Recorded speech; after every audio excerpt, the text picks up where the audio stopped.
북한이 지난 8일 대규모 항공훈련을 실시했다는 내용이 조선중앙통신을 통해 먼저 알려졌습니다. 이번 훈련에 참가한 전투기는 총 150대라는 게 북한의 주장인데요.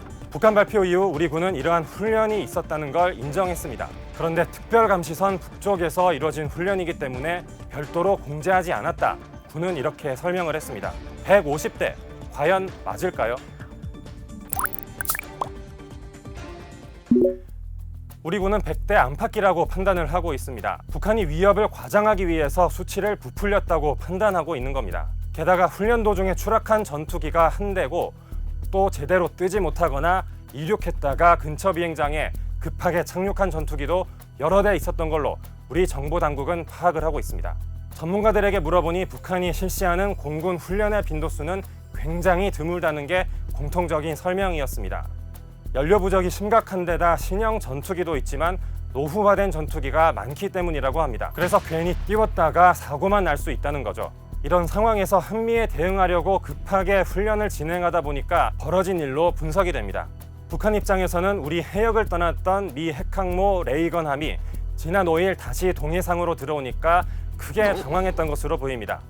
아무래도 예상치 못한 상황에 뭔가 대대적인 군사적 움직임 이런 것들을 보여줘야 한다고 판단해서인지 다소 급하게 나선 것으로 추정이 된다는 게 우리 당국자들의 설명입니다. 이게 북한 공군 전력의 실체라고 섣불리 판단할 수는 없지만 일부 현실적인 제약은 있어 보입니다. 그렇다면 우리 군은 과연 어떻게 대응했을까요? 우리 공군은 김정은이 두려워한다고 알려진 F-35A 스텔스기를 띄웠습니다. 그런데 이 F-35A가 실탄 없이 대응 출격을 했다는 지적이 나왔는데요. 국방부의 해명을 들어보니까 F-35A 기관총 실탄 사격은 전 세계적으로 중지돼 있다고 해명했습니다. 또 그러면서 F-35A의 주 무장은 공대공 미사일 그리고 공대지 정밀 유도폭탄이라서 주요 임무를 수행하는 데에는 문제가 없다는 겁니다.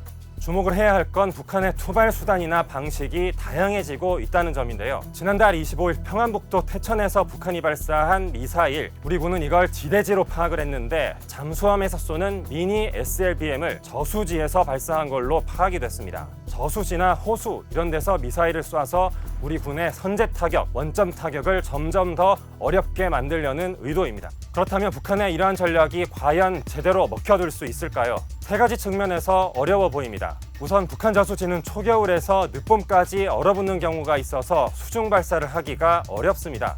또 가물어 있을 때에는 수심이 낮아져서 수중 발사대를 운용하기도 힘듭니다. 마지막으로 잠수함은 이동할 수는 있지만 저수지 SLBM은 고정되어 있기 때문에 이동하기도 어렵습니다. 우리 군이 경계해야 될 건 이번 저수지 SLBM이 목표물을 정확하게 때렸다. 그러니까 정확도가 개선됐다는 점입니다. 북한의 무력 도발은 늘 우리 군의 예측을 벗어나려고 합니다. 이번 집중 도발 기간에도 물론 그랬습니다. 북한의 전투기가 낙후했다고 해서 북한에 대한 경계를 게을리해서는 안 되는 이유입니다.